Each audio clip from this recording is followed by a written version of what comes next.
You are listening to Lone Star Community Radio on 104.5 KCZWLP Conroe and 106.1 KZCCLP Conroe and worldwide on irlonestar.com.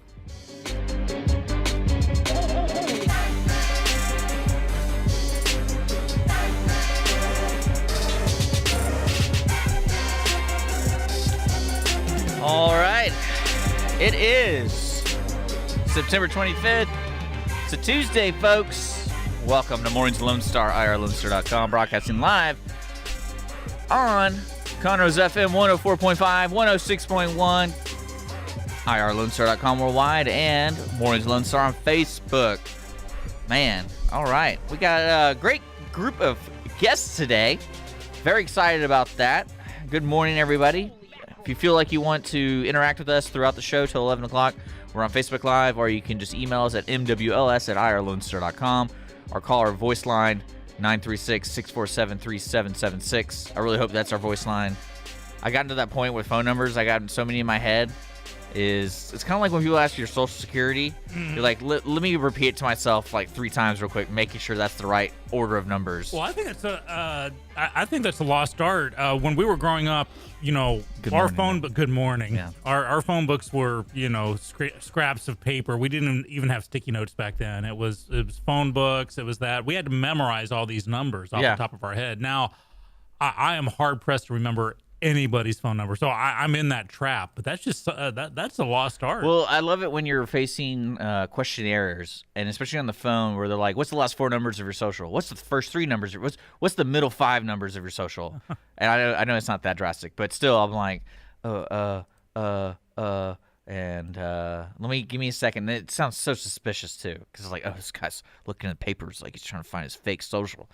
But yeah, You ever get questioned like that? Well, before? just the other day, I was on the phone with a financial institution, and actually, it was Netflix, to be honest. Someone in Brazil had hacked my Netflix account. It was weird because the wife and I were watching Netflix. We paused it. It was like 9:30 at night, and I went to my office to check email on something, and I had all these messages from Netflix going, you know, we have a new sign-in. Your phone number's been changed. Your email address has been changed. Your payments. I'm like, wait, what? And so I called Netflix directly. So someone's paying for you? Well, no, it was to lock me out of my own account. Okay. Not just to what it would do. It was to get it to where I couldn't log into my own account, and that they would get that final month of free stuff by changing the credit card information to where if they tried to bill it. So I called in Netflix directly. I said, listen, I want to make sure this is you guys. And they looked like, yeah, you know, you just changed everything. I'm like, that's not me. How can I prove that this wasn't me? I've got no reason to change everything. I've had the same account with you. And so we're going through the process. And he's like, okay, so I need the last 6 digits of the credit card number that you have on file with us, because that had been changed. And everyone always asks for the last 4 digits. Yeah. And I'm like, hold on, because I gave him the last 4. He's like, I need the last 6, because the last 4 are already on the page. Anyone can get it. I'm like, you're right. And I didn't have my wallet, so in my head, I'm like, what the hell is that credit card number? Finally, I got it out. But yeah, I was right there. Got my Netflix taken care of. They were great.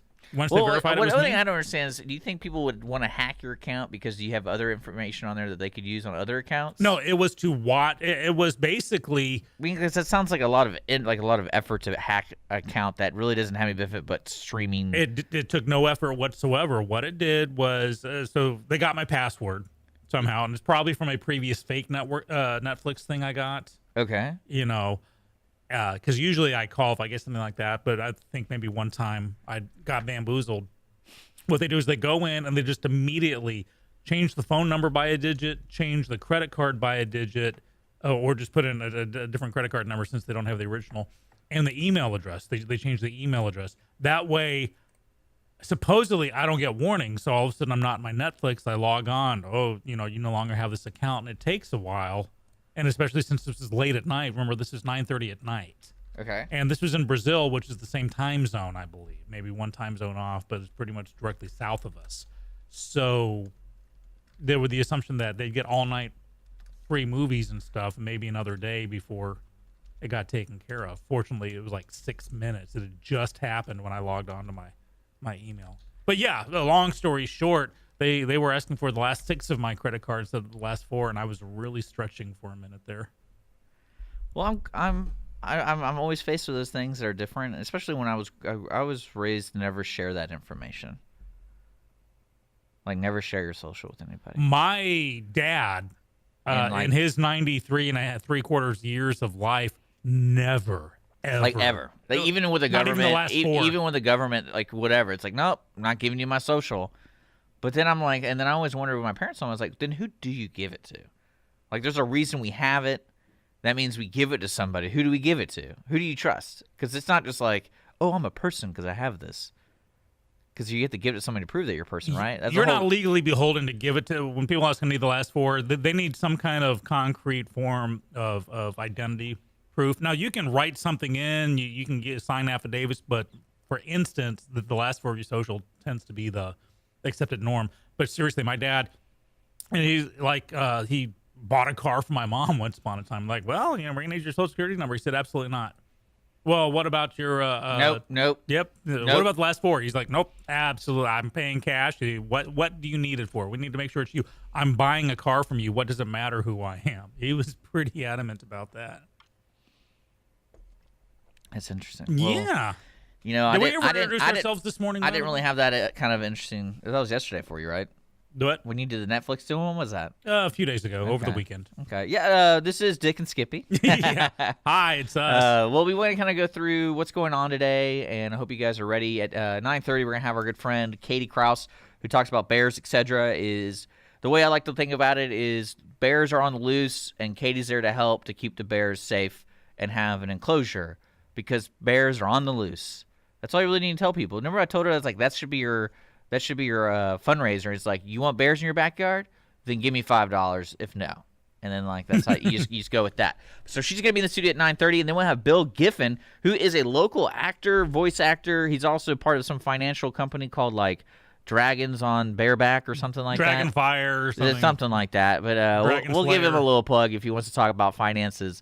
But also, he's a wonderful actor. I've seen him, and I've heard him, and I'm really excited about having him in the studio, because he's an overall interesting guy. So if you have questions for our guests, feel free. We're on Facebook Live. And again, 936-647-3776. So now, let's get the updates, like news and like what's coming up. There we go. I have this new method of spreading information as this nice folder, folks. Awesome. So if you have an event or a promotion thing, I love to get a flyer or a simple printout that I can print. I'm wasting paper. It's all about going back. I'm retro now. I'm printing things. And this is the way I like to read it. Trees could scream. There's only so many tabs I can have open and pay attention to these computers. And I feel it's beneficial to my health not to add one more tab to my life. That's going to be the new T-shirt for inspiration. I don't need one more tab open for my life. That's deep. I like that. So let's go down. We got some really great fundraisers, and there's also an announcement by the studio we're going to make at the end. Let's start with what's coming up in October. We got National Night Out. We've been talking about this. Our local friends from the police department in Conroe are hosting this really great event at the Target here in Conroe on October 2nd. If you don't know when October 2nd is, it's a nice Tuesday, so it's a week from today. And it's going to be from 5 to 8 p.m. at the Conroe Target right there on I-45, 105, free for everyone. Everyone free. They're going to have hot dogs, chips, soft drinks, all that kind of fun, and then including if your kids or if you personally like SWAT trucks, crime scenes. Crime scenes is a little weird. Police motorcycles. I like the mobile incident command because that's like if you want to envision I was actually wanting to tell our friend who's a local director, Chasen Parker. I was like, hey, maybe we can ask these people to borrow the command center and put it in your zombie movie. Because that would be like a cool little thing, right? Well, and then they have fire truck, smokehouse. Again, they're having it, I believe, at the Conroe Target. And if you have any questions, contact the police department at the normal non-emergency number at 936-522-3239. Another event I want to talk about that's in October, and it's happening October 27th. It's the inaugural Rally for Preemies. One of my close friends who used to have a radio show Wayne Michaels, everyone kind of knows him from Lone Star Country Nights. He is the head of a charity called Caden's Hope for premature or NICU babies, basically. Right. And they're doing a fundraiser. This is kind of interesting. I don't really know. I'm going to try my best to explain this to you. I think it's similar to that Mini Cooper race, but they're doing a road rally. So let me read this, and I don't know if this is the way it's going to be. I'm trying to fully understand. So grab your partner and go left. No, wait. Let's circle right. Then circle left halfway. Then full around through the witch's land from north to south to east to west. Then forward and back and pass through again. So I'm guessing it's just a rally race that you have no idea where you're going. I think registration is available. Sounds like how I mow the yard. There's the tickets include barbecue dinner for 2. I think what it is, and I'm going to try to get Wayne to tell me more about this, is you and a partner get in a car and you go on a scavenger hunt. I think that's what it is. Cool. So more information at cadenshope.org for that if you want to spend time with our partner in a car. I've been kind of working on like group activities with Holly. Maybe we might do that because the Canopy folks are doing the Mini Cooper deal on November the first week. Remember that? The Mini Cooper. Yeah, I want that. That's what's going on there.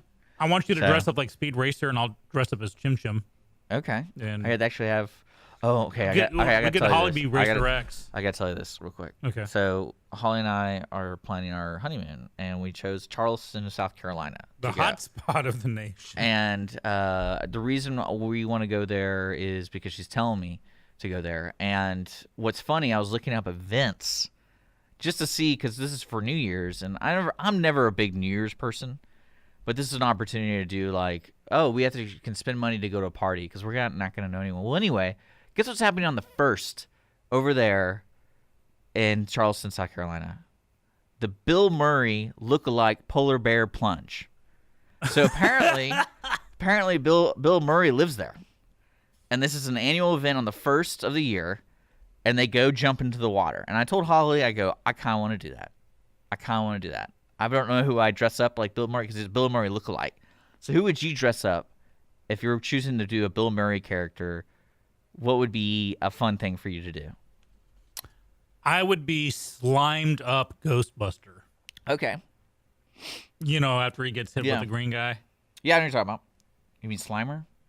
Yes. Okay. You're absolutely right. I would be Bill Murray after he'd been slimed by Slimer. But no, I was thinking about. I don't know who I would be. I really don't. Be Razor's Edge, Bill Murray. That way, no one knows. Like, who the hell are you supposed to be? I'm Bill Murray from the Razor's Edge. That's so true. Man, that movie. I told you about that movie. Mm-hmm. You have to wear like 1940s French clothing because he kind of wears like that. What do you call it? Lower society clothing. I don't know how to put it. Like during that class, because there's definitely like. Because they had 2 different people in that movie. It was like the high society people with the buttons all the way to the top. Right. And then we saw him. He just looked very like clothes I would wear. And so I got to find that. I guess I could figure that out. There you go. Or you could be Groundhog Day Bill Murray, where you walk in the room, say something, leave. We're jumping in cold water back here. in. No, but walk back you in. Do it twice. Yeah, and just over and over and getting more ticked off each time you walk in. Like, oh, God, here I am again. Or this is the 10,000th time I've jumped in this frozen lake. That's funny. That's what I would do. Well, I just wanted to share that with you, though. I figured that would be an interesting kind of like, where would you go with this idea? Well, see, the reason why I chose post-slimed Ghostbuster Bill Murray is because I get the slime be petroleum-based. Yeah. So it would waterproof me. So I'd dunk into this frozen water, and I would not be as cold as everyone else. Yeah, true. You could probably... Skippy, always thinking. Well, no, you could be his character from The Life Aquatic. Oh, there you go. And you wear a wetsuit. And it's like, there you go. That's what I'm doing. Idiots. Look at all these fools. There you go. That's a good idea. Oh, look outside. That's real. Good. That's God real. on a Ritz Man, Bear cracker. Setter is going to be in the studio. We have a bear outside. Well, let me close this out real quick with the last event, kind of announcement. If you didn't know, last year I emceed the Woodlands Barbecue Festival benefiting pulmonary hypertension awareness. And they asked me back again, which is wonderful. But also, they wanted the radio station to come out and do a live broadcast. Yeah. So we're going to work that out on October 7th, folks. Head over down to Town Green Park in the Woodlands, Texas, for delicious barbecue. Now, when I first went, I was very intimidated by this event because it was expensive. It's $50 a ticket or $100 for VIP. And the difference, I think, between the VIP is you get early entry, and then you get 2 drink tickets. All you can sample portions from barbecue. Actually, both tickets include that. You get a tote bag and a festival shirt. $50 just gives you entry and all you can eat, all you can sample portions of food. Kids under 12 get in free. Kids do not need a ticket for admission, so they will be able to sample. Mm-hmm. But I wanted to kind of explain this to folks. What this is, and I found out all the nuts and bolts how this goes on. These folks are barbecue fanatics. So they invite barbecue people, restaurants from around Texas. Not just like local here, like around Texas. All the state, okay. All of the state. So they have, it looks like 16 different barbecue joints coming here. And what they do, folks, is you walk in and they have 16 tents. And these aren't just normal like 10 by 10 tents. They're huge. And they have that what they feel each restaurant their best. So if they make a good brisket, if they make a good, pork shoulder, whatever, they're going to put it out there. And you go up there. You literally don't have to talk to them. You just go up there and grab it and leave. And you can nibble on it and you can try something else. And so you can imagine how expensive barbecue is. Mm-hmm. So now there's an opportunity to try barbecue from around the state. Like there was one place where last year I tried, and Holly and I attended it. It was a place, I gotta look it up. It's between Beaumont and here, but it was like in the middle of nowhere. And so, I go, Holly, we need to try this out next time we go see your mom. And we did, and it was delicious. And of course, I don't know the name of it, but Find it out, man. So for more information, visit thewoodlandsbbq.com. To purchase tickets. And yeah, so this is going to be a really fun event. I love the people involved. I love pulmonary hypertension awareness folks. They've been really good to me. They've been very nice, and they like giving me food. And including in the ticket is music, by the way. So Bree Bagwell is headlining. Wow. So if you know who Bree Bagwell is, she's a well-known Texas music artist. Mm-hmm. So that's also even I know who Bree Bagwell is. What's going on there. That's a good sign. It's going to be a good time. So if you're really looking for something to do on October 7th, that's a Sunday, this is a good opportunity to try. I'm talking like 1, 2, 3, 4, 5, 6, 7, 8, 9, 10, 11, 12, 13, 14, 15, 16 barbecue joints. Yeah. Nuts. Yeah. So, man, there's actually some really good. Yeah, because I went to Corkscrew Barbecue last night. That's over in Old Town Spring. Mm-hmm. That place is. It's one of those places that they put signs out that they're sold out. That's how. Wow. Whatever famous you want to say, it's so sought after. So I have to check it out sometime. I want to let people know that. Yeah, we'll go. I'll go with you. I met inside. the owners, and it's so funny when you meet barbecue people, because it's like, what made you do this? Oh, we were barbecuing, and we're like, man, this is good. We should start a restaurant. Like it's literally that's it. A to Z right there. Yeah, we're barbecuing. You know one how time. to do potatoes? Okay, we're golden. Yeah, exactly. And see, I just cooked dinner for Mrs. Skippy last night. It was a nice, quiet dinner inside. Working on my fish recipes. Oh yeah, to help her with her gallstone situation. Oof. And thanks for that information. Well, just you don't want fried foods, you don't want red meat, you want like fish and chicken, stuff like that. Well, I was trying to tell these barbecue folks they need to do a new advertising. It's like, let's all get gout for a good cause.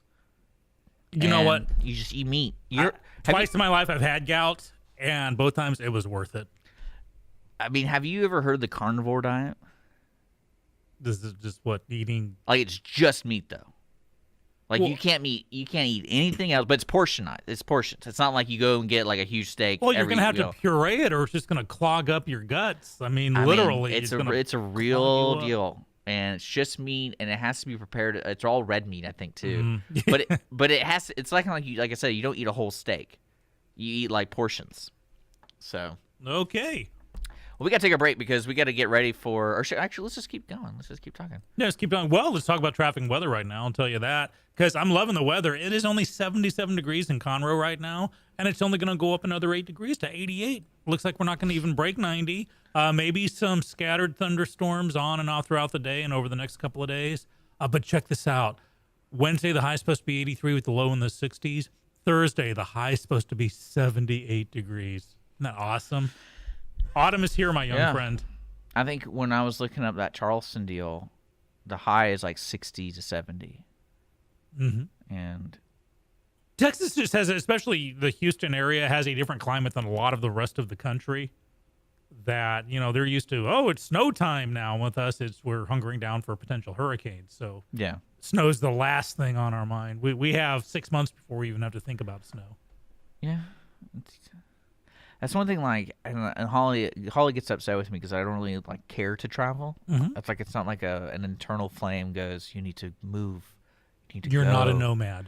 And I'm like, and she goes, well, why is that? I was like, because I know the weather is here. I know what it is. And I know where the closest restroom is. There you go. And you know what else you know? You know how to handle a bear that's standing outside your studio. Yeah, I'm really excited about getting these folks in. How much longer do you think we should make the bear stand out there to draw attention? The weather's fine outside, so he's good. Yeah, right? It's only 77 degrees, so, Well, we got a couple more minutes. Is there anything else you want to talk about? Because I know we're going to have almost back-to-back guests.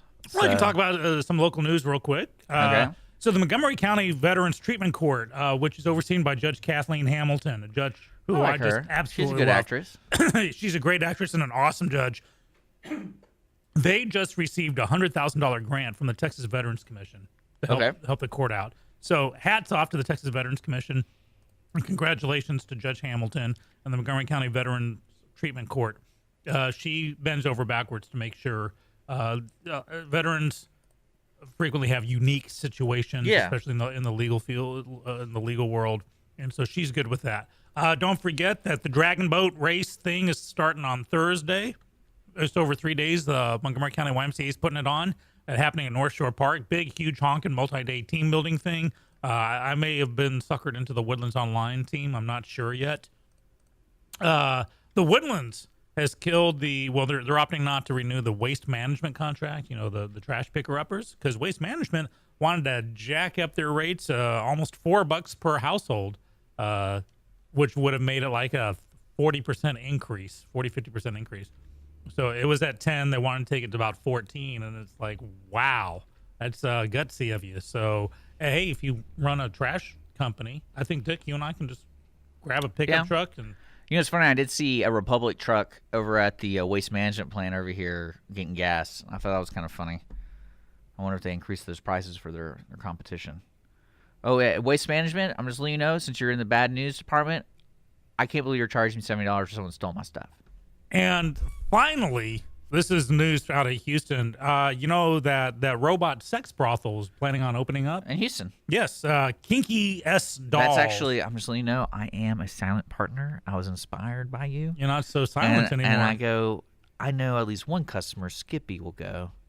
So that's a good thing. Well, here's the funny thing. So activists are rightfully or not, I mean, it's completely up to you to determine, going bonkers over this. They're freaking out because apparently, because of the nature of it being a robot brothel, it doesn't meet SOB requirements. This is sexually oriented business requirements. When you're an SOB, sexually oriented business, like a strip club. Okay. Or so there's not permits they have to file? No, just an occupancy permit. That's all they had to do. And people are worried about that? Well, yeah, people are freaking out. They'll be near our schools. And again, I'm not making fun of them because, some of these complaints might be rightful. I'm not judging, but it's just the freak out going on over this. And at some point, not today necessarily, but I wouldn't mind talking with this as a topic. I hate to say it, but the pros and cons of non-real person business like that, where it's a robot. Well, I think it's also, the one thing I'd be concerned with is the hygiene. That's a huge thing. I mean, it truly the school thing I get, but then again, it's more of like, what do you put on the windows? Right, but also now, I don't want to get too graphic, but presuming you're at a place like that, but it doesn't have robots, but real people, there's a hygiene question too, so I'm sure there are those who are trained in it. Out. But yeah, I don't know what neighborhood they're planning on going up in, do you? Yeah, dude. I'm just kidding about being a silent trick partner. Question. I was seeing if you knew. Actually, it's at my house. No, there you go. You're listening to Lone Star Community Radio. Mornings Lone Star 929. We're gonna have Bears Etc. coming in. We're gonna talk about an upcoming event, I believe. Yeah, OctoBEARfest. We got that because there are bears. We want to say a special shout out to our sponsors for today's show. That's Clean Sweep Office Cleaning and Conroe Coffee. And Jay Silberg for county judge. That young man, that person, that submarine, that submarine guy Submariner. He'll be in the studio tomorrow. Prince so Namor. if you got a question for him. We're going to take a sponsored break and hear a word from them, but we'll be back. Morning's Lone Star. Holy mackerel. Clean Sweep Office Cleaning has been Montgomery County's business cleaning service since 2002, offering professional office cleaning in areas such as restroom, stairwells, elevator, floor care, pretty much every angle of your office. One-time cleaning is available, but you will want these guys back. Offering daily, weekly, monthly scheduled cleanings, Clean Sweep Office Cleaning works around your business needs. Schedule a cleaning today online at cleansweepofficecleaning.com or call 832-689-7996. Clean Sweep Office Cleaning. Take back your time and let us make your office shine. Mornings with Lone Star is sponsored by Clean Sweep Office Cleaning. My name is Jay Stittleberg. I'm an Iraq War veteran, Naval Academy graduate, certified project management professional, and I'm running for county judge in Montgomery County. We should have a budget and a strategic plan that reflect the priorities in our county: public safety, flood mitigation, mobility and infrastructure. I will build trust in our county government through transparency and accountability, representing every resident in Montgomery County. I'm Jay Stittleberg, and I'm ready to work for you. Conroe Coffee is a local coffee shop located in the heart of downtown Conroe at 206 North Main Street, Conroe, Texas. Between the Crichton Theater and the Owen Theater, Conroe Coffee serves breakfast, lunch, and dinner, along with tasty treats and Italy's favorite coffee. Have your favorite coffee or just have a midday snack be personally delivered to you at any location in downtown Conroe. All you have to do is call 936-CONROE-C or 936-266-7632. We'd like to thank our sponsor at Conroe Coffee for supporting Mornings with Lone Star and Lone Star Community Radio. Don't forget to check them out online at conroecoffee.com.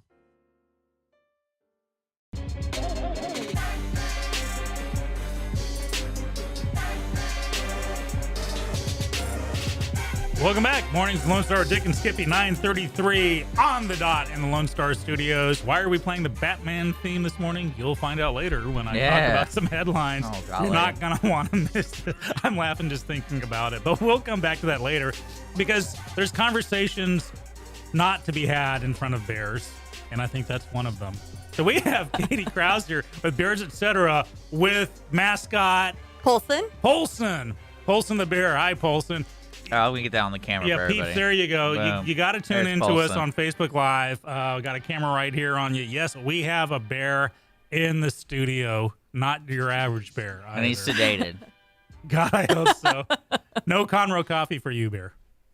Well, welcome. Well, good morning. Kate, it's great to have you back in the studio. How are you Yes, doing this I love morning? coming and spending time with you guys. We're just doing- fun-loving. Yes, Oh, exactly. yeah. You can keep it coming. That was a little yeah. brief. How awesome are we again? Oh, well, how much money do you have in your wallet? Super awesome. Shucks. So what brings you here today besides the cooler weather? Thankfully, that's why we kept Polson outside as long as we did. Yes. So it's hyperphagia season for bears. So that You gotta means slow they down. need to eat, All right. right? Hyperphagia. Hyperphagia, which means increased eating. So normally, Tuesday for me. I mean, that's winter, like home cooked meals, and stuff like that. But we are having a barbecue cook-off. And that is October 6th. It's OctoBEARfest, and there'll be vendor booths and bake sale and bounce houses and silent auction. So a big festival in downtown Montgomery to come out and eat and enjoy and come see Polson. And it'll raise money for Bears Etc., our nonprofit, so we can rescue more animals out of the exotic pet trade. Now, Katie, believe it or not, more and more people are listening to us. So we've got people now who weren't listening last time you were on. So let's tell people what Bears Etc. is. Okay, so Bears Etc. was founded right here in Montgomery County to rescue exotic animals that have been unwanted, neglected, abused out of the exotic pet trade. So currently we have large tortoises and small tortoises, but our ultimate goal with our fundraising is to raise enough money to buy a property and start a sanctuary right here in Montgomery County for these animals. Awesome. Now, where are we on the sanctuary? Is there do you have a wish list of where you'd like to go? Is there property already available? As we fundraise, the price of properties in Montgomery County keep going up. Right. So we can't really focus on a property right now until we reach our $200,000 goal Okay. for a down payment. Once we have that, we can really start looking for a home. But in the meantime, obviously, we're rescuing animals. Last time I was on, we had just finished up rescuing 5 bears out of Northeast Texas that a gentleman had. 5? Yes. He was passing away from cancer. No one left to take care of his bears, so we helped transport those to a facility in Arizona. And we've taken a couple phone calls for snakes and some other small animals. We do it all, whether it be native species. We talk about how to act around wildlife with all the construction we have going on. A lot of the conversation revolves around the native species in people's backyards because they've got a new house, they've got this beautiful yard, and then there's like snakes and groundhogs and, just stuff, armadillos in their flower beds. So just how to behave around wildlife and knowing that they're just looking for homes because your home went up and their home. So they just need to move on. They're not going to hurt you as long as you leave them alone. So they're just looking for a new home, food, water, that type of thing. The main resources that they need to have a safe place. Wow. So this is important that, because you talked to us in the past and, Dick and I know, bears are a big thing, but to have these other animals too, basically you're teaching people just because you don't know what it is doesn't necessarily mean. Right. See, right. I think nature's just God's way of wanting to kill you, but that's my personal It's really thought. not. Each animal, including human, has its niche. And so it's important that we stay within those boundaries. Mm-hmm. And everyone can live, harmoniously as long as we, let nature be nature. So it's part of our education program. We have our bear awareness program. We have our, how to act around wildlife programs. We have programs from littles up to bigs. So our big one right now, because deer season is coming up, and as the bears are moving back into East Texas from Louisiana, we're talking about bear awareness and how they kind of look like hogs. They're about the same size.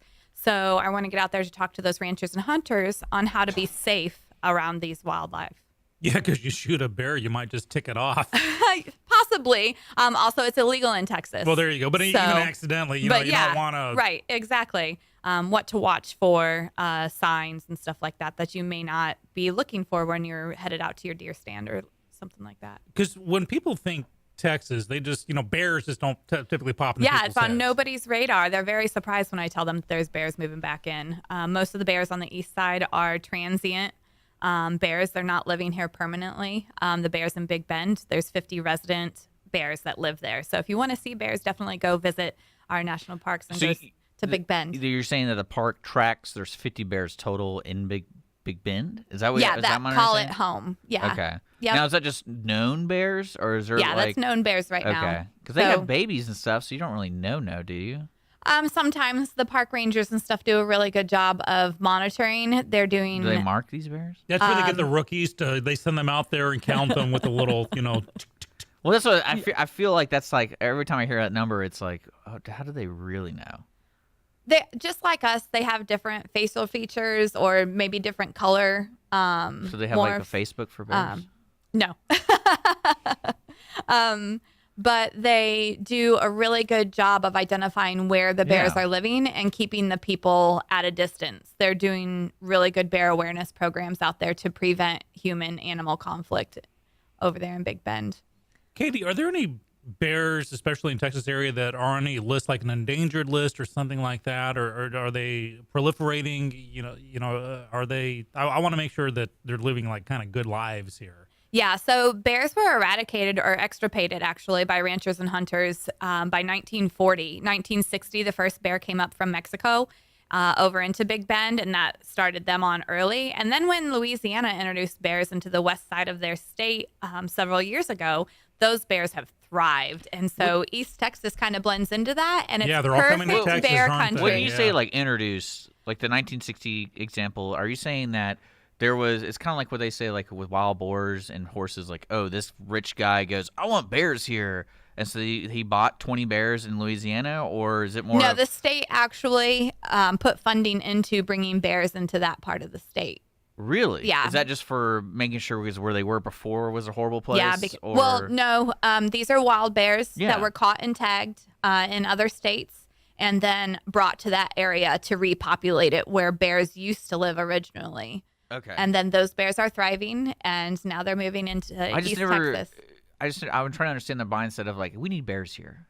Yes, we do. And they're moving here. Okay. So just why slowly. do we need bears? They're here to stay, They're- people. They're a huge part of the ecosystem Yeah. and spreading seeds and propagating plants that are native species. So there's a reason why there are wolves in Yellowstone. There's a reason why there are, bears in Texas. All of these animals have their niche in what they do. And a bear can travel many, many more miles than a rabbit or a squirrel or a bird. So they're going to spread seeds a lot further You mean than just what kicking stuff and what do you mean ask her spread? how Yeah. they spread seeds. they You mean eat do their the poo-poo? food and then Okay. they poop it out. Because they don't eat meat really. Black bears, their protein source is bugs and grubs. Yeah. They'll eat carrion. So if they find a dead animal along the road or a kill from maybe a coyote, they'll eat that. Yes. And fish, of course. You always like those wildlife videos. of them Yeah, where the bears are fishing. Yeah. But for the most part, it's most of their protein source bugs, grubs, Yeah. and nuts. And so when they eat these, It spreads. I get you. or- I feel you on where you're going with it. Yeah, and then as they walk along their 20 miles a day or whatever Would- they're doing, would they you spread those say- seeds. Introducing a population of bears to an area like, say, in Texas, does the food chain change, or not really? Because, like you said, they're primarily eating things that aren't a threat. It will a little bit by bringing native plants back, which then in turn brings native bugs back, which then in Okay. turn brings native birds and small animals back. And you'll just see a whole ecosystem change. If you've ever watched the How Wolves Changed Yellowstone on YouTube, where the deer and the elk have overgrazed and the streams Yeah. and stuff changed, and there was no birds left, there was no really fish left because the streams were so shallow. The whole ecosystem changes when you bring back the top animal and let the land and nature heal itself, and then it creates cool. this whole new Like Fern Gully. yeah.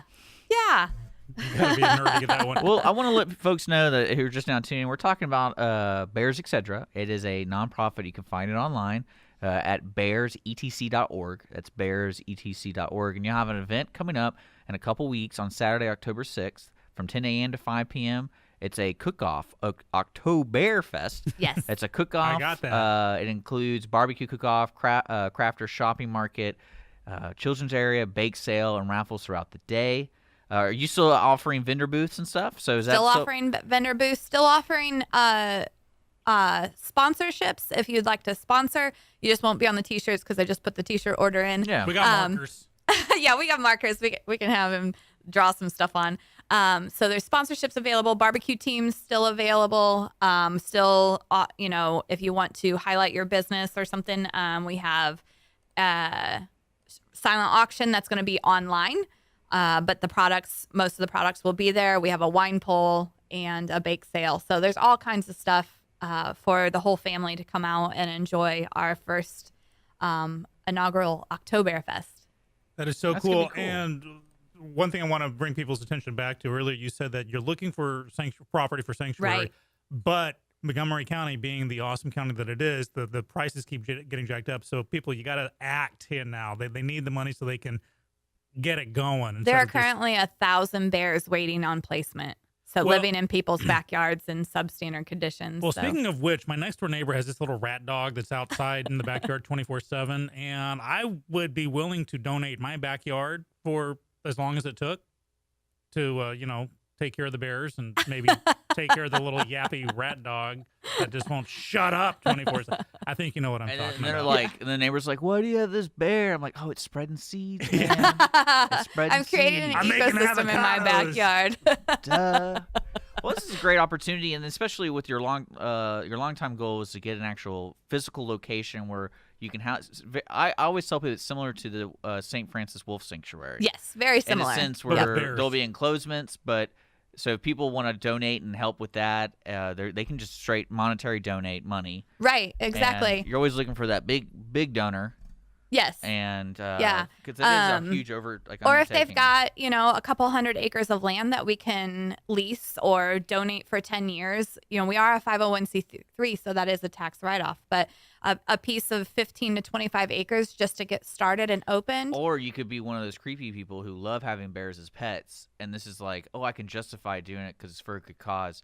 But whenever I want to come see my bears, I can come see my bears, right? Is that how those weird people think? Because you're telling me people actually buy bears. People buy bears from breeders just like dogs and cats. Yeah, so I'm thinking to myself, if I'm one of those guys who really wants to have a bear but not be seen in the dark side of the world, I can support bears, etc. Right? Yeah, you possibly could. Yes. you don't like that? You don't like getting phone calls? Katie, can I come see Francis, please? I would love to come see Francis today. Run Francis through the blow dryer, take him to the car wash, I guess, would be the best way to clean a bear. Yeah, Paulson is laughing over here. here. Yeah, right. He's like, just bring me food and. People, if you're not watching, you got to tune in. You got to change the camera angle so we can see Paulson here. So, because Paulson definitely threw the clean. short straw. He's clean. We sent him through the dry cleaner. He doesn't look too dehydrated, to which we're very grateful. But and he's not hungry. He's well cared for. So big tip of the hat to Paulson for schlepping out in full bear regalia on that. So October 6th, 10 to 5. Yeah, come to us and eat barbecue, and then on Sunday, go eat barbecue with you guys. Yeah. Work fits my keto diet. I'm good. Oh, great. Yeah. Well, Katie, thank you so much. Paulson, thank you so much for coming in and you're talking very about welcome. this. Again, bearsetc.org, Bears, etc. October 6th, folks, barbecue cook-off, Montgomery, downtown Montgomery over there. What's the exact location? Is like literally in downtown Montgomery? Or it's around the community center, the little historic buildings yeah, I know and what stuff. you're talking about. Yep. That's perfect, folks. So more information, again, Bears, etc. And thanks for stopping by and sharing the information. Thanks for having me. I always enjoy my time with you guys. Well, good deal. You're listening to We're Mornings very with Lone Star. bearable here. Oh, okay. We got to get that in. We had to get that Yeah, we had to get that in.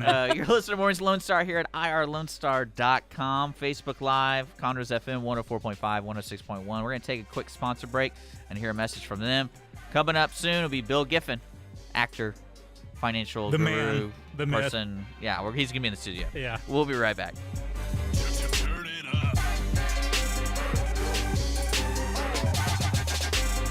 Clean Sweep Office Cleaning has been Montgomery County's business cleaning service since 2002, offering professional office cleaning in areas such as restroom, stairwells, elevator, floor care, pretty much every angle of your office. One-time cleaning is available, but you will want these guys back. Offering daily, weekly, monthly scheduled cleanings, Clean Sweep Office Cleaning works around your business needs. Schedule a cleaning today online at cleansweepofficecleaning.com or call 832-689-7996. Clean Sweep Office Cleaning. Take back your time and let us make your office shine. Mornings with Lone Star is sponsored by Clean Sweep Office Cleaning. My name is Jay Stittleberg. I'm an Iraq War veteran, Naval Academy graduate, certified project management professional, and I'm running for county judge in Montgomery County. We should have a budget and a strategic plan that reflect the priorities in our county: public safety, flood mitigation, mobility and infrastructure. I will build trust in our county government through transparency and accountability, representing every resident in Montgomery County. I'm Jay Stittleberg, and I'm ready to work for you. Conroe Coffee is a local coffee shop located in the heart of downtown Conroe at 206 North Main Street, Conroe, Texas.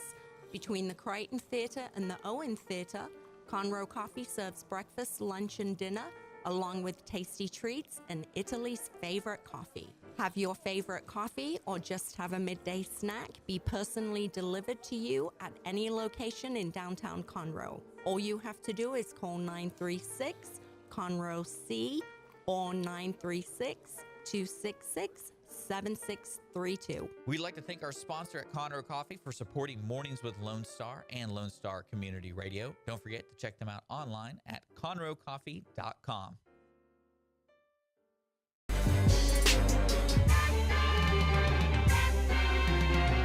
All right, welcome back. Mornings Lone Star, irlonestar.com.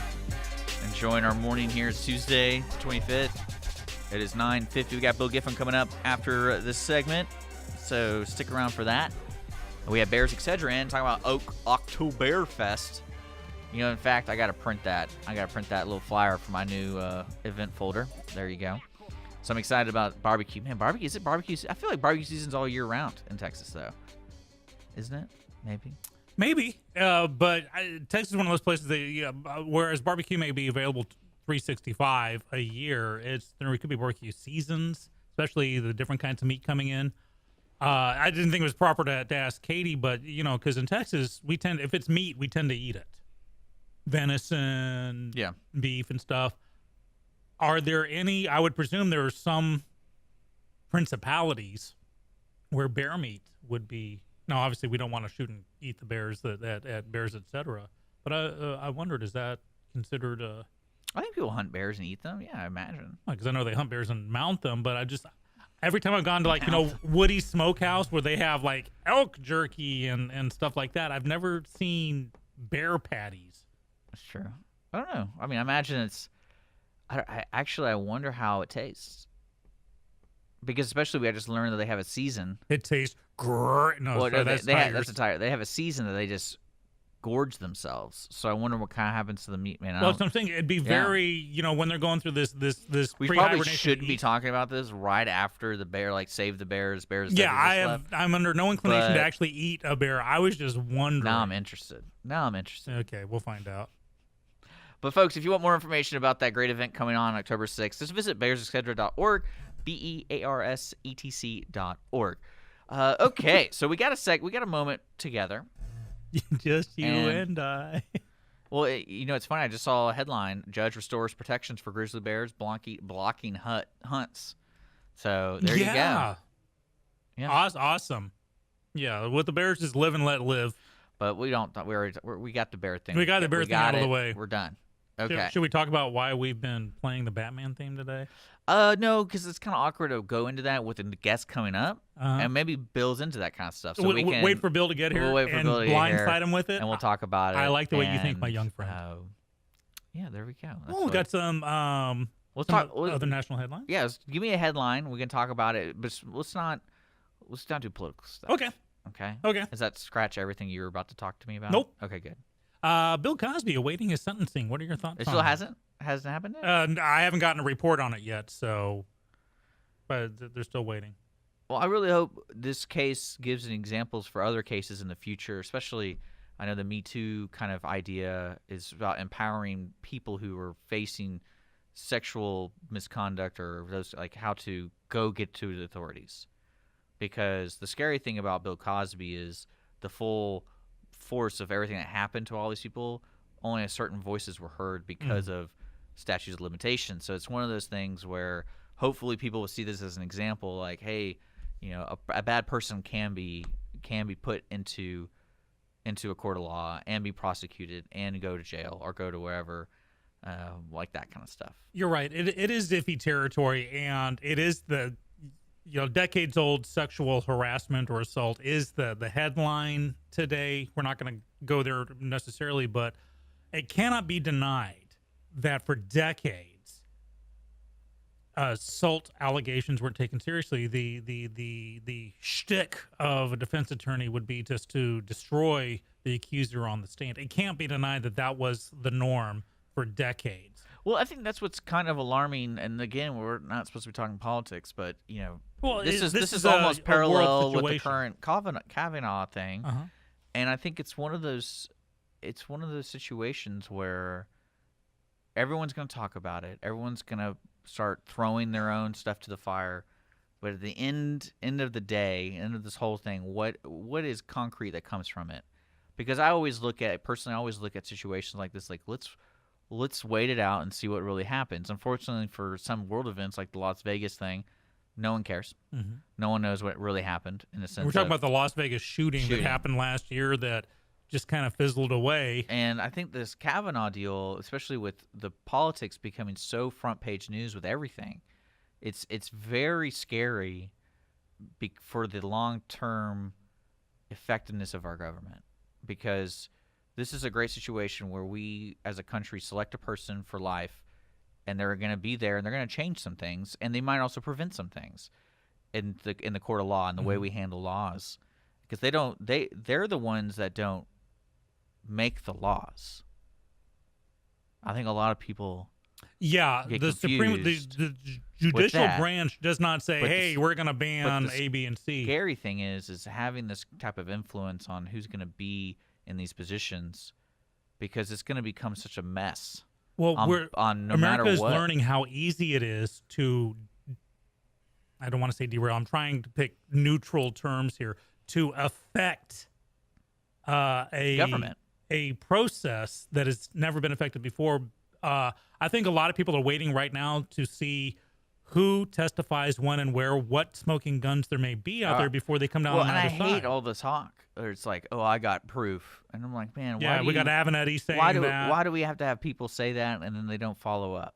Well, look at Michael Avenatti, So- who, Stormy Daniels' lawyer, who's saying, I have proof that he did rape trains. Well, Please, I mean, like, again, Bring- for the victims, it's for the victims alone. Get it out. and that's why people aren't coming down on either side right now. Now, of course, the presumption of guilt, presumption of innocence, but I think right now people are waiting to see what happens as a result of testimony, because if, let's say, hypothetically, the allegations are proven to be just allegations, false, or they can't be proven. That's the lesson of how dangerous we came to destroying a career based on just an allegation with no evidence. Now, I'll go on the other side. Let's say if something is proven enough, because remember, this isn't a criminal court case, so you don't have to go reasonable doubt. But if it's proven enough that Kavanaugh is a bad boy, then it equally throws into light how easy it is to lifetime appoint someone who is not who you think it is. Because remember, he went through massive vetting, and this never came up. So that's a double-edged sword. That either means that nothing was there, or something was there and it was hidden well enough that it almost happened. So I know I'm walking a tightrope here and I'm straddling the fence, but I'm trying to just say this it's affecting it one way or the other. Well, So again, Bill I think Cosby that's- sentencing, that was, it's sad that for decades, all these he was only convicted on, I think, 2 charges that happened within the statute of limitations and were provable. But we can pretty much agree that a lot of the allegations against Cosby are probably true. But for those decades, those women were denied a voice. And that's why victims shouldn't be able to choose the punishment or choose how the court should happen. And I am looking at you, Professor Ford. You don't get to dictate that. Victims, real or imagined, don't get to choose the fate of the accused, because it's easy to want your pound of flesh. And a lot of people want Cosby. He may just be found, 6 months in jail, or if that, or deferred adjudication, because whatever the law may provide for. And you think, but he did so much more, but we got to go on what was proven. So I do want to find out the Cosby sentencing, how that goes. Well, we got to take our break. Okay, yeah, that was the main one. We're going to get Bill into the Let's studio. get Bill. You're listening to Mornings Lone Star. This is the top of the hour break, folks. Today's show is brought to you by Clean Sweep Office Cleaning, Conroe Coffee, and, of course, Jay Stillberg for County Judge. Special thanks to all those folks who support this show. And we'll be right back with Bill Giffen.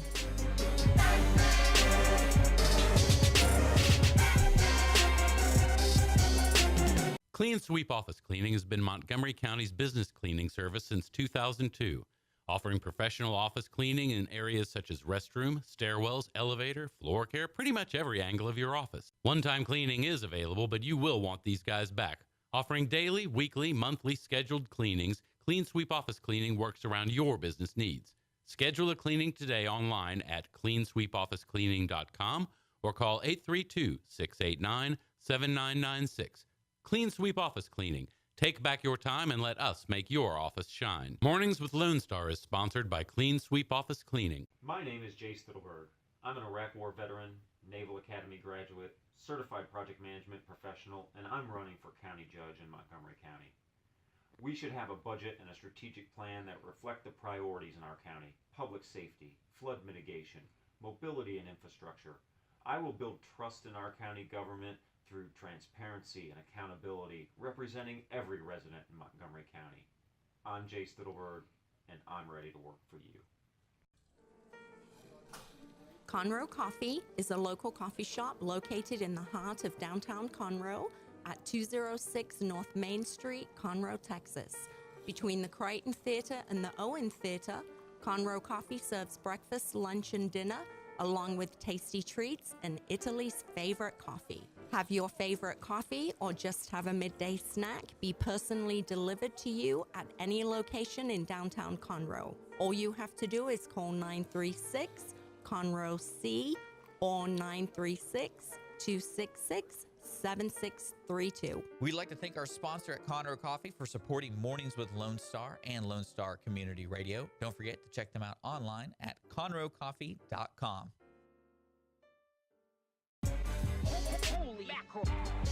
All right, welcome back, Mornings Lone Star. Hanging out in the studio, downtown Conroe, Texas. Broadcasting live, Conroe's FM 104.5, 106.1, Facebook Live, all that good stuff. We have local acting talent, or world acting talent, really. So we have Bill Giffen in the He studio. is the man, the myth, the legend. Bill, how you doing? I'm doing good. Thank you All very right. much for having Now, me. do me a favor for our audience.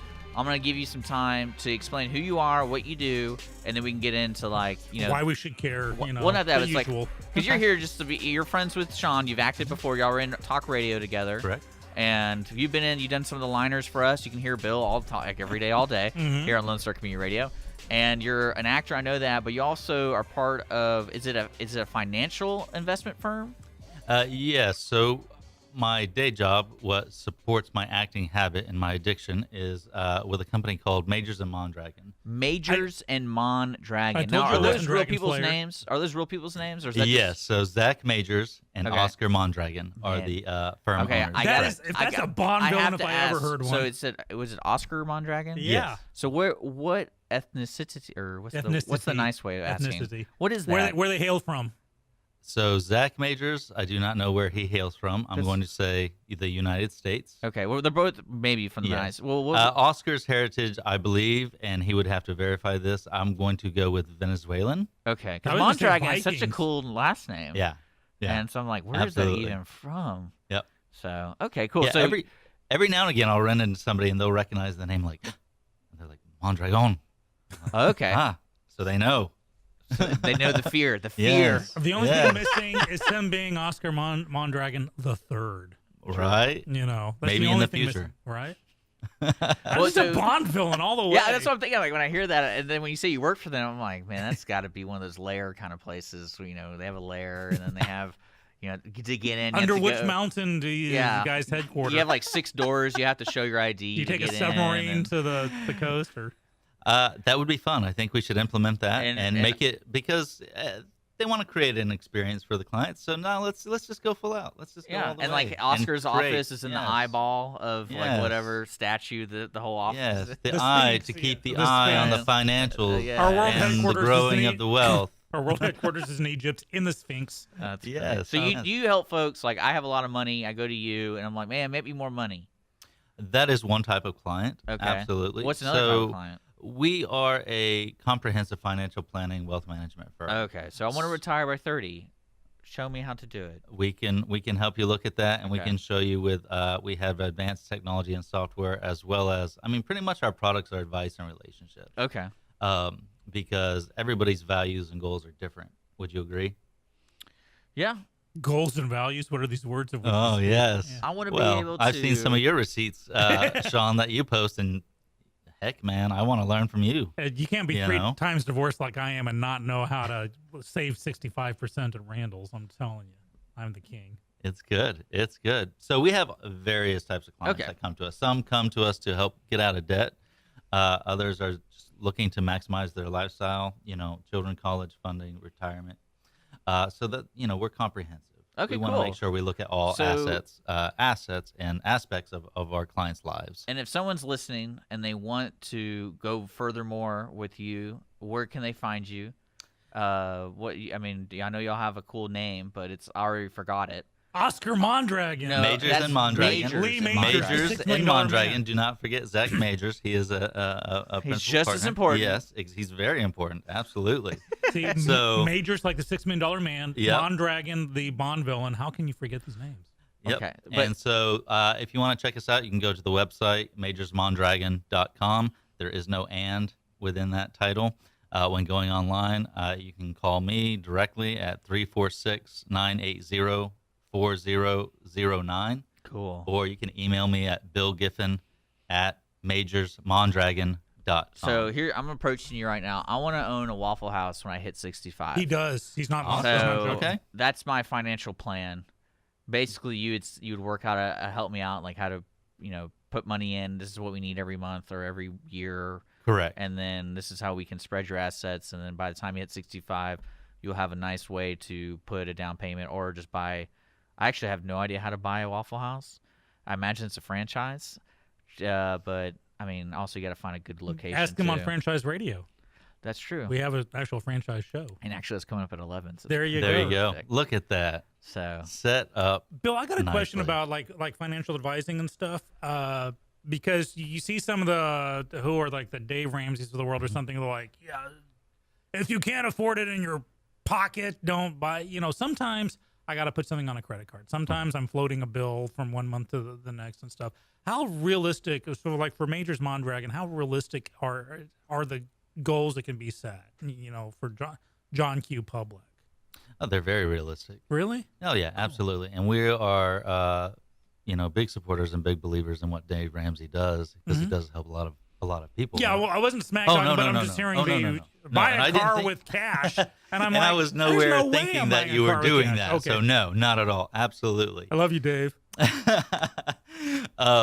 But some of our technology and the resources that we have are very visual for our clients. So we can plug in and show our clients, with high probability what's going to happen. So, when Dick comes in and says, "Hey, I want that Waffle House," we can sit down and create a plan and show him, yes, no, maybe so, within that to give him the best idea of, is this really going to happen or not, as well as get him in contact with the appropriate people, well, whether it's a, small business loan banker or, bookkeeping, anything like Yeah. that. A business lawyer as well. So this is full menu service where it's not just, Exactly. I'm going to get you blank % return. Yep. This is let's It's get the plan customizable going. because Wow. that's what I was Well, alluding to especially earlier. if Everyone's I'm gonna different. hang out with these people till I'm 65. I mean, Right. If I make it a 55, it'll be like proof of God, I think, the way I'm going. So But that's really cool. So again, Majors and Mondragon, look it up if you have questions like that. But that's not really why you're here. But you're here just to talk shop. I'm here for a lot of things. Absolutely. So- because we have some talk, topics chat, to talk Yeah. about. But so you were in talk radio, the play down south from here, right? That Yeah, it was South a Bend. match, the Midtown Arts Center in Houston. And what's next for your acting career? The next thing for my acting career is to audition for Dirt Dog Theater Company's A Lie of the Mind by Sam Shepard. A line? a lie, lie. like Like a fib, but a big fib A lie. of, of the, the mind. mind. Uh-huh. Yep. And that's Sam I'm gonna look this Shepard, up. who you've seen him, Jessica Yeah, Lange's that dude's longtime good, dude. guy. Did he write that? Yeah. Yes. That He's guy, he's more of a I playwright watched- than an I actor. watched a great documentary about him and his best friend, and y'all should really check it out because his best friend. I think he actually owned a Waffle House. I'm not kidding you. I think it was something like that. It all comes back to Where the Waffle House. they were friends Right. when he lived with Jessica Lange, and then they wrote letters for like 20 years. Okay. And it was him going back to the letters and him talking to his friend. And his friend lives in some small town in Texas. And it's just about how the dynamics of them are totally different and how they confide in each other. And Sam's a really interesting guy. Oh yes. So A Lie of the Mind. Mhm. Yes.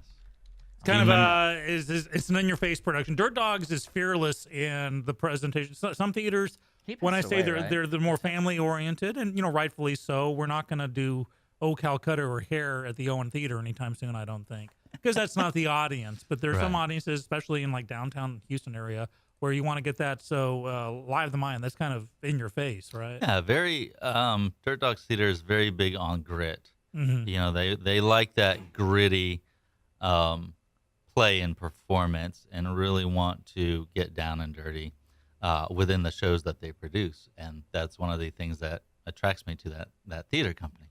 I don't know why. I gotta agree, because for our closing night at Talk Radio, I played 6 characters, and one of them is a psychotic killer at the end. And very last thing you see before the lights go out is putting a gun to my own head. So I had to. My mom was in the audience for closing night. I had to kind of like let her know it's gonna get intense. Don't read too much. So yeah, it was very, and I think emotionally satisfying. Oh yeah. draining and satisfying to be in a play like that, and professional theater, just Absolutely. across the board. And food backstage all the time, and coffee. Oh yes, they Any- got good craft services as well. Yeah, any stage manager that brings a Keurig and loaded it up is Jake in my book. Oh, Barbara. Are you an actor kind of person? And I mean that in the sense of like, you said you're going to audition for A Lie in the Mind. I feel like that play is something that actors go, you know what? That's something great. Like I want to do something like that because that's a good actor's position. You're not Right. you're not going to be, oh, can I be waiter number 2 on this Broadway play of Waitress or something It's like that? definitely going to be a challenging play for whoever does it and gets cast in it. Yeah. That's another thing that Dirt Dogs is big on, is making sure that the plays that they pick are going to challenge and help the actors grow and maximize what they're able to do for themselves as well as the audience. And that's one of the things that I tried to do for the students when I taught over at College Park High School within the theater department there. We wanted to, myself and Valerie Lebonsky, to very much challenge the students to make sure that they were growing appropriately. And so we would do things that were not necessarily normal for high school students. I directed A Lie of the Mind at College Park High School. I didn't know that. Oh, Yep. gosh. So we would challenge our students There's and some- challenge them pretty big. I'm looking at the original cast. That's some crazy actors in that. That original off-Broadway where they did it with Sam, Mm-hmm. where he and it has Harvey Keitel, Yep. Aidan Quinn, Amanda Plummer. Like, there's some really It's fun when you get cast in a show. They give you the script. Usually, the script will have such and such was first presented at the little room downstairs with the following cast, and then you see, Dustin Hoffman as Spear Carrier number 3. Like the early days and stuff, and it's just fun to see who was in that. Because in talk radio, people just Eric Bogosian wrote it, and he was in the movie. He played the character, but in Liev Schreiber, I think, played him in the. Yeah, just production. recently in the revival, recently within the past couple of years in Broadway. Mhm. Absolutely. Yeah, directed by Ethan Hawke, and there's some. So again, like this to me, when you say that, I go, this is probably one of those actors kind of plays, where it's a very very harsh topic, and some great scenes to really flex your acting because it's not. I'm reading the synopsis. Who are you trying to go for? Anybody? Within that play, I would be happy with any of them because they all have. There's no Spear Carrier There is- 4. Yeah, they all have their challenges. They all have their moments within the show, and that's one of the great things that I like about Sam Shepard. And I know some people give him a lot of flack for being misogynistic within the plays, but at the same time, if you really are an actress, I mean, those roles are great for the actresses. Yeah, I mean, as this well. thing, I mean, the So- main theme of this play is basically spousal abuse, and then it goes from there. Like, what involves all of that, right? Am I wrong? It in is saying a lot of his plays, are going to have a family dynamic of some sort of, that is where the conflict arises to and from, is going to be internally within that conflict within families, and especially between siblings. There's usually 2 brothers within the play that are butting heads, which Sam Shepard's growing up affected all of that and influenced his writing, especially with his father. So a lot of the plays, Well, the any 2 brothers man- are Sam, and then another version of himself. It's an internal battle. Shadow Sam. Yep. That's Yep. cool. So so you're gonna audition, Mhm. and that's how you kind of identify that kind of stuff. Where it's like I see these great things like plays, and that's what I'm going for. And it's like in the Greater Houston up here area, right? Correct. Absolutely. Okay, well, that's cool. Now, because earlier, Dick, you asked Bill, does this role like an actor's role? Every actor, I think, has like their wish list roles, the one that they just go for. So, what are yours? We're just going to dig deep here and say, Oh man. the role you haven't done that just you would sell your mother for. Well, that's hard, man. Those are the tough questions. I know, right? I Well, it's either know. that or your thoughts on nuclear proliferation in North Korea. No, so- thank you. I'm good. Okay. I don't. Yeah. See, to no. me, Atticus Finch. That's. Okay. I've been very lucky. I've been frequently chosen roles. I'm sorry, a guy just took a total header on the window behind you there. Oh my God, that was funny. It was right out of America's Funny Videos. I'm sorry. I've been very lucky that I've been cast in some great roles that I've always wanted, and I would say Atticus is like the one left that, if I ever were to play him, it has to happen the next, 2 minutes. Yeah, 2 minutes, or I'm beyond old for it. Thankfully, luckily, I had been fortunate enough to play two roles that had always been big on the list. One was McMurphy in One Flew Over the Cuckoo's Nest, which I performed. Yes, I speak good English here. I performed over at the Owen Theater right across the street in 2010, and then I was fortunate and lucky enough to play Stanley Kowalski in Streetcar Named Desire at what was at the time the Kaleidoscope Theater in Houston. Nicely done. So 2 roles I would have never imagined getting the opportunity to play. In college, I think I was $1.25, $1.30 at the most, sopping wet. And so there was no way I was going to be playing those roles and everything. But, life happened. Life changes. I put on a little bit of weight, and there we go. There you go. Yeah. I would say any Sam Shepard play and any Martin McDonough play. I have never done a McDonough play, and I would love to do a Martin McDonough play. Give it. I'm trying to put the name in. Give me a sample of the title. Pillow Man. Oh, the Pillow Man. Oh my. Oh, never mind. Yeah. I saw that at Theater Southwest. Oh my gosh, that's an Irish drama. That I'm looking at. it is the most whacked out dystopian future, alternate reality, in your face. Holy cow! Yeah. In fact, I've got it on disc.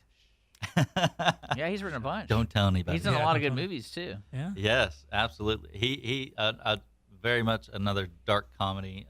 In case you don't know, you're sensing a theme here with me. I don't know. Yeah. Well, Gritty. Well, his most recent one was 3 Billboards Outside Ebbing, Missouri. I'm still looking forward to seeing that one. I have So not he seen even it. directed that That's one. awesome. Yes. So- yes, he directed In Bruges. Was his first film, and then his second film was Seven Psychopaths. Yeah, that's got to be an interesting movie to do, especially with all those actors in that movie: Christopher Walken, Woody Harrelson, Colin Farrell, Sam Rockwell. Oh, So. yeah. That's a serious cast there. Yeah. Okay, well, let's take a break real quick. and Okay. We'll get back to more Bill, but we got to say hi and thank you to our sponsors. So stick around. You're listening to Lone Star Community Radio, and we'll be right back after these messages.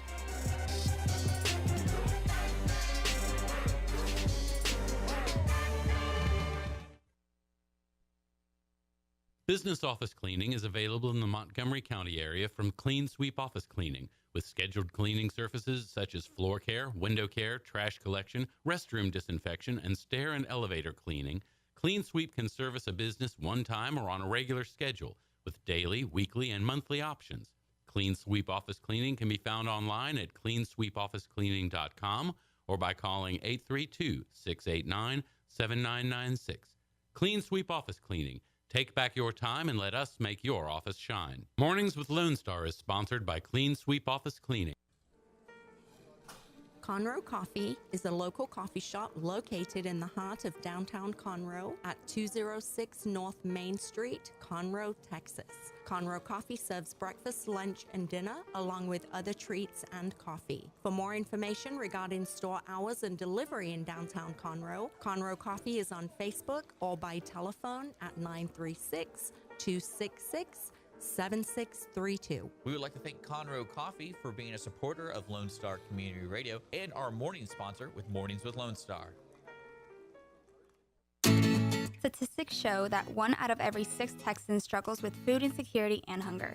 And many people don't eat enough fruits and vegetables every day. The Better Living for Texans program is here to help you learn how to make healthy menu choices, save money at the grocery store, prepare quick and delicious meals, get more good nutrition in your day, and get more physical activity. Classes are fun, friendly, interactive, and free, and taught in English and Spanish. We are Texas A&M AgriLife Extension, helping Texans make their lives better.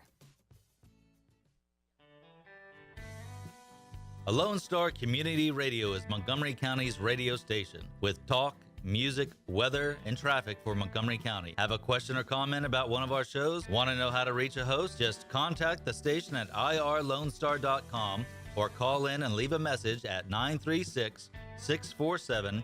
3776. Get involved with your community with Lone Star Community Radio. Hispanic Chamber Connections with Dr. Carlos Sanchez, President of the Woodlands Conroe Hispanic Chamber of Commerce, featuring event announcements, member highlights, and more. Tuesdays at 1 p.m., broadcasting from the heart of Conroe, Texas on irlonestar.com and Conroe's FM 104.5, 106.1. Welcome back. Mornings with Lone Star. Dick and Skippy, 1022 on the dot in the Lone Star Studios. All right. We are here with Bill Giffen, actor extraordinaire. I was a financial advisor. I'm trying to figure out the actual phrasing for it. Money man. Moneybags Giffen here. I just call him the genie. The genie? Yeah, genie in the bottle. He'll solve all your problems. There you go. Well, I can tell you if I ever got money, Bill, I'll give you a call, and maybe you can tell me what to do with it. Absolutely. Every day I ask you at the show, I said, did you find it yet? Working on it, trying to find that winning lottery ticket. If you ticket. trip over, let me know. You betcha.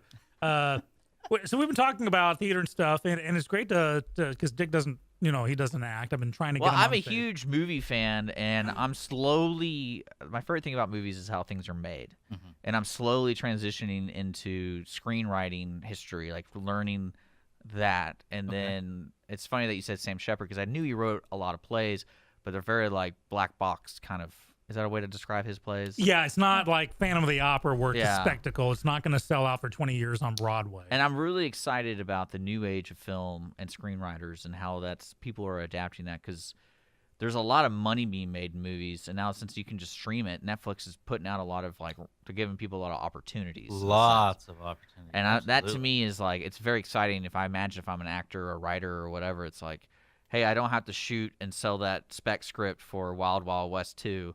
I can do, hey, I want to do this, period piece involving these 6 people only. If they ever did Wild Wild West, I would hang myself. Really? They already did Wild Wild West. 2. Well, why not? I mean, I don't see what they're doing. You saw 1, right? Yeah, it was great. No. Yeah. Oh my Lord, it was bad. It was bad. I was going to see it, and then we saw Summer of Sam was playing. And so we decided to go see You Summer of won Sam. on that one. I know. Well, After I heard, I was like, "Oh, winner! Thank you." Well, I don't know. I enjoyed it. It had moments, was but I remember the original show. Well, I love how when I was talking to my friends, I was like, it sounds extremely racist, but I was like, if you're gonna do Wild Wild West and undercover cop during the West, having a black actor be the undercover cop, I'm just letting you know that I don't know if that really works as a period piece. So they could have done Wild Wild West modern age. But they did that, and there was actually a lot of racism in that movie. I don't know if you remember Brett. He's an actor's actor. He does Shakespearean really well. Kenneth Branagh plays you were close. Yes, he plays a legless Southern Louisiana man. Well, beyond legless, anything from the belly button down is gone. Yeah, and there's a great scene. I like that movie because it tells you what not to do when you have. It's a cautionary tale. And there you go. There you go. There's a scene with him and Will Smith where they basically exchange hits at each other's just a bit like barbs. Yeah. Well, I was listening to Kevin Smith because he was talking about how the movie got involved. He got involved with that movie at one point. Okay. And Kevin Smith is a screenwriter and also a director, but he said it's really weird where they're basically equivalenting a disability as being a different race because in the scene they keep switching back, making fun of him not having legs. He makes fun of him being black, and I was like, he's like, it was really weird. Like I've never seen a movie do that before. Which it did it spectacularly. If I remember correctly, if you look at the screen, on the opening credits when it says screenplay by, it's like, and you got it takes up 2 screens worth of stuff. Well, I guess that's really something that I always want to be a part of a production because I love the ideas of getting Bill Giffen, the actor, and you give you the script. And then you're reading the script, and then it's like there's a giant mechanical spider at the end of the movie. And you're kind of like, I'm just doing a job. I'm getting paid. I gotta eat. Kind of like Michael Caine in Jaws 4. Like, I imagine he was already kind of a big actor at the time, and it's just funny that he would be in Jaws 4. But again, it's like there's at one point you're professional, but there's at one point you want to do a line in the mind kind of thing. So well, and it's funny you bring up Michael Caine, Okay. actually, because I've seen an interview with Michael Caine to where he was talking about those choices specifically. And he's like, I would get scripts. He's like, to do this awesome character acting role in like Antarctica. Or I will get this cheesy shark movie in the Bahamas that will pay me a lot of money. I'm going to the Bahamas, getting paid a lot of money and being paid to go there and my family to have vacation. So that was one of his decision-making processes. Well, it makes in the me past as well. it makes me think as an actor, like, you know, because you guys do it for recreational, like fun, and you're also do it for paid. Y'all been paid actors before, and y'all been in the acting game for what, more than 10 years at least, right? Oh yeah. And would you say like the decisions you made in that 10-year or 20-year span, it's gotten you? You're a better actor? Are you in a better position you were 10 years ago in the acting world, or?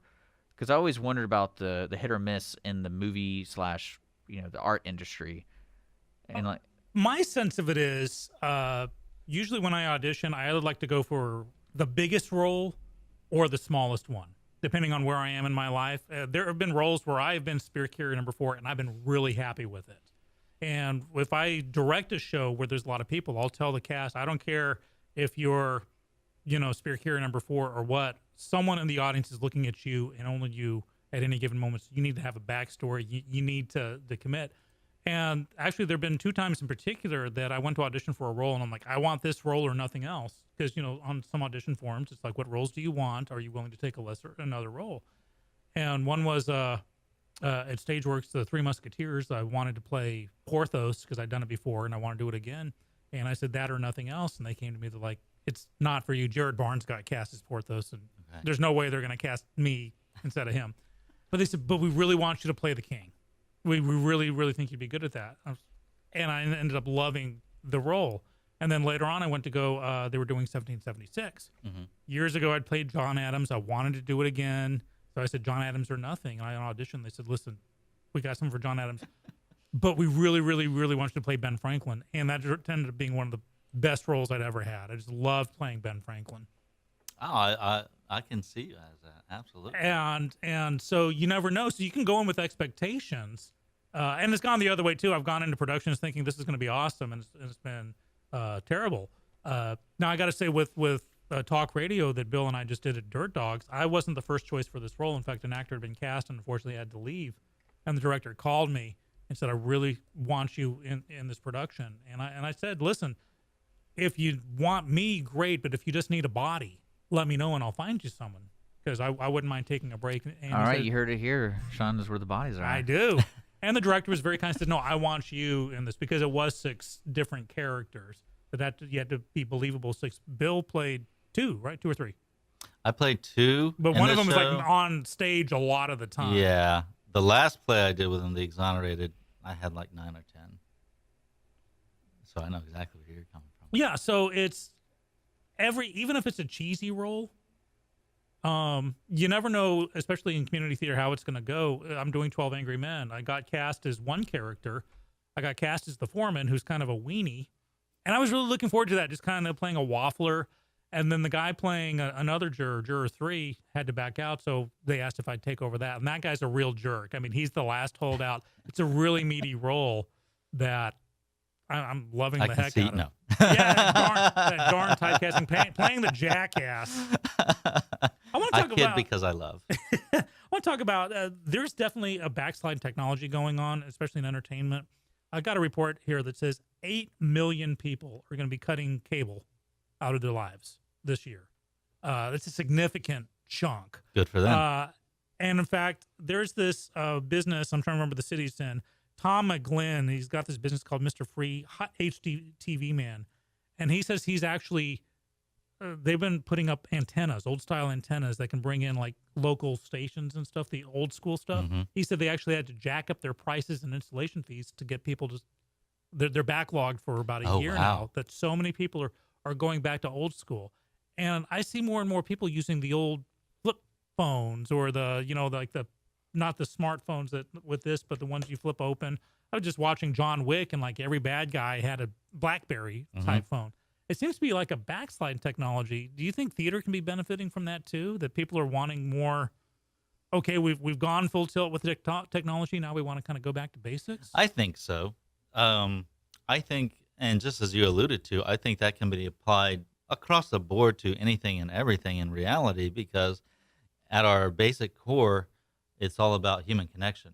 So there is nothing like the three of us right now sitting here and talking to each other There's live. no screen. There's no filter. There's no screen. There's no nothing. We can sense the energy that, even though you might be able to sense it if you're like Skyping somebody, there's nothing like that in-person live connection, and then you add into the fact that, everything is so expensive now. I mean, people are finally, that transition is changing to, I must get the new phone every year, to people are going back saying, hey, this is not within my budget. This is a detriment to my financial stability. This phone had better last me the next 12 years. That's the other thing. People are buying the one phone and saying, all right, whoever made this phone, whether it's Samsung, Apple, Google, whoever, make this last. And if you don't, then I'm going to go somewhere else, because it's not within everybody's best interest. And most people are finally realizing that. Same with the technology, just like you said, with cutting cable. A lot of people are streaming now, and they're getting rid of those dishes and everything like that hold you captive and actually imprison you for $150 a month when you watch maybe 5 or 10 channels out of those 10,000. What's the cable or the company that lets you pick and choose only the channels you watch? I'm trying to remember the name of it. Well, there's like Sling TV. Sling, that's what I was thinking of. But I mean, it's a hit or miss depending on where you live. But in all I this, tried Sling TV, and they had a great package as far as the availability of what channels they picked within the package. The only problem with that is there is a lot of buffering going on, as well as, okay, well, now you're going to make me up my internet, which now kind of offsets that pricing, which puts me right back into the higher price range that I had to be with DirecTV or Dish or whatever you have because of that fact. So now you're like, well, did I really save anything? Well, especially with the way people consume any type of entertainment, what I see happening is the value of live television is going away. And really, if you talk to any household that uses cable, I bet one person in the house like, oh, I watch it because I like football and like our live sports, and that's it. So and eventually it's going to get that way where if live sports you can watch online or something, then you're going to lose a lot more subscribers. And to me, that's the tipping point. Yeah. When NFL or whoever makes the new contract with Amazon or whatever, that's when you're like, okay, that's when TV is going to go down the pooper. Well, to me, that's why I think theater is eternal. Not only has it been in existence a lot longer than professional sports and TV and movies, but also every movie, every other there are seasons for every other entertainment. There's football season, hockey season, baseball season. There's in the films, there's summer blockbuster where you got to have, if you don't have an Avengers movie, you're hosed. You've got Oscar season movies where it's I Am Sam. Let's pick a perfectly able actor to play a disabled character. That's just the thing. Theater. How many theaters around town? Well, let's take right here the Crichton, the Owen. 2 different shows pretty much going on almost at the same time. We had a big musical, and then we had a female-driven comedy. Now we got a murder mystery going back and forth. Well, it's especially with the surroundings of the theaters. For example, the younger crowd now is, hey, let's go on a date. What can we do that's not breaking the bank? And a lot of people, I would say, are leaving Houston to go find entertainment somewhere. They're willing to drive to the Woodlands or willing to drive to Conroe and having an outing right here. Because I went to Old Town Spring last night to Corkscrew Barbecue, and I was like, I can't imagine what this place would be like if they had a theater, because no one's really there on Monday nights because it's more of a weekend place. Mm-hmm. But I was like, a theater brings a different prestige to a place. And right. Especially a Bill on stage. I mean, that brings. Well, believe it or not, at Old Town Spring, they have one. They have Old West Melodramas, which at Puffabellies 3 or 4 times a year. Used to be run by Joe Cole before. Well, I mean, like he a passed theater, away. like an actual dedicated space. But the Old West has actually kind of greased the wheels that if someone wanted to get one, and actually I'm trying to move a theater up closer north, I may look into that. But this is a place where you pay money to watch it. You pay extra to sit in the front row. You buy extra money for popcorn to throw it at the bad guy. It's a blast. I like and that. They sell out. like weeks in advance. Hey, let's take a break, our last break for the evening or Okay, morning. and earlier And, Bill was talking about great packages, and we're going to talk about that when we come back. That's right. It's Batman's great 10:37. package. You're listening to Mornings Lone Star. We'll be right back to hear back from our sponsors and all that good stuff. So stick around.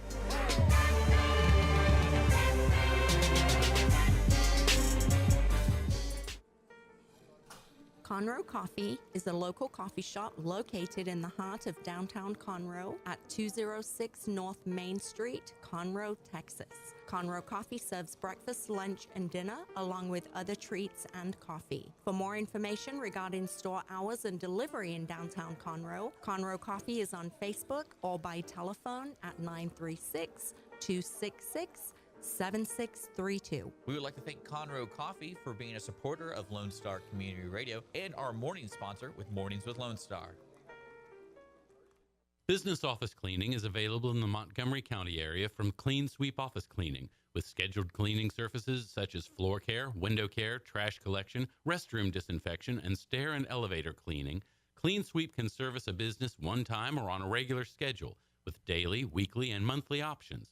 Clean Sweep Office Cleaning can be found online at cleansweepofficecleaning.com or by calling 832-689-7996. Clean Sweep Office Cleaning. Take back your time and let us make your office shine. Mornings with Lone Star is sponsored by Clean Sweep Office Cleaning. Our talk shows and music shows are looking for sponsors. Want to expand your brand awareness? Reach the hyper-local audience in Montgomery County? Lone Star Community Radio sponsorships accomplish this. Want to see our stats and rates? Check out ourlonestar.com/sponsor for more information. Or call in and leave us a message at 936-647-3776 with your questions. Get seen on TV, YouTube, and heard on our podcast, FM, and internet radio. Support your local radio station with Lone Star Community Radio. Have a legal question? Are you a resident of Montgomery County? Call 281-645-6344 to talk to a volunteer attorney from the Woodlands Bar Association. We answer the phones on the first Monday of every month at 281-645-6344 from 5 p.m. to 8 p.m. to provide general legal information and information about legal resources to Montgomery County residents.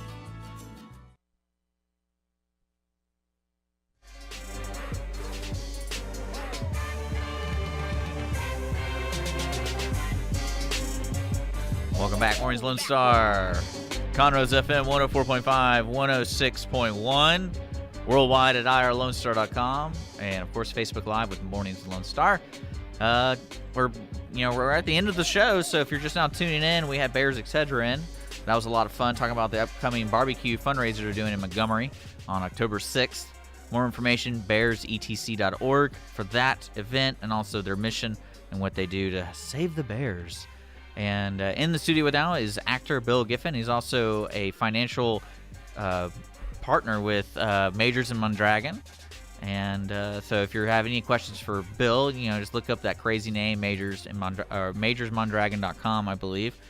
So we were talking a little bit about acting. He's a actor's actor that we've discovered. He's a man's man. If you got a role for him and he'll take it serious, even if it's Mr. Clean, I can see you taking that serious. I don't know why. I don't know why Mr. Clean is really a role. It could be. You know, one thing I'm always trying to figure out, I don't know if y'all pay attention to ads, but KFC has been going crazy with the different actors they get. And I'm thinking to myself, do you think that's in the actor circle now where it's I wouldn't mind doing anyone could they basically prove that anyone could be Colonel Sanders, because I think they've had women. Reba McEntire, Jason Alexander, Rob It Lowe. really doesn't matter what you look like. I think they did a great job with that. I enjoy them. They'll make you look like Colonel Sanders. Yeah. So but that's a good question, a good point you bring up, and I think you're right. I think people are I wouldn't mind doing that. Yeah, I think it'd be fun, and I think I've arrived. They asked me to be Colonel Sanders. So I feel you'd be Ben Franklin for the rest of your life. That's right. People meant well, Ben but Franklin as Colonel Sanders. No, there we go. Oh, John. Yeah. But no, seriously, after a lot of theaters, after the shows, the actors will line up and meet the audience. And every night I'd have old people coming up to me. Oh, Franklin was amazing. You look just like him. And it took everything in my power to say, and you would know, wouldn't you, yo bitty? Because Because after that, I got to play Freud. So as I've hit a certain age, I can't remember the last time I played someone younger than me, if that makes sense. The last time I was closest to it, when I played John Adams, I was 43 and he was 41 when At the time frame I that cast. you were Usually playing. Okay. I age myself, but now I'm playing characters, Freud and Franklin, that are much closer to my death date than my, younger date. All right, so I wanted to kind of explain why we're listening to the Batman theme song remix, and you brought Bill's something, cringing. Well, now. you brought something up. You brought something up to me, and it's kind of like an ongoing discussion I love to have with artists. Is more of like you have a creative art that's been created, X amount of years ago, and things are either added or subtracted, changed drastically for like when they're trying to reinvent it and things like that. So the funny thing now is now there's finally a canon Batman comic. Yes. And they finally showed his junk. And so Bruce Wayne's junk is in a comic, and one group, of course, someone's going to be upset. It was, what's the official group's name? The official group's name. It's led by, hold on, my page It's is for refreshing basically here. uncircumcised. No, well, yeah. It's, there's a new limited series, it's canon, called Batman Damned. Yeah. Or Damned, I guess, if you're Shakespearean. And issue number 1, he's walking through the Batcave and he's getting out of his costume bit by bit, and eventually you see full genitalia. Okay, I was gonna ask, but not really wanting to know, but it does beg the question of just that. Are we talking within the bat suit or out of the bat suit? He's And out of the thank you bat for suit. That's what I'm answering saying. that It's the question. full, Okay. it's like the first time ever. He's a dude. Yeah. Mm-hmm. And it's now canon that Batman / Bruce Wayne is circumcised. Yes. So the outcry hasn't been that we get to see Batman's genitalia, because that's been on everyone's mind, right? Since the first okay, action. Everyone's been wondering. Now he's no Dick Grayson, but it's the fact But that there's an organization called Genital Autonomy America. The director is Marilyn Milos, and Marilyn, so a female, who's now telling me what I should and should not do with my body, irony, is outraged that Batman is circumcised, how horrible circumcision is, and demanding that Batman be uncircumcised, or that there's a way to actually, undo a circumcision.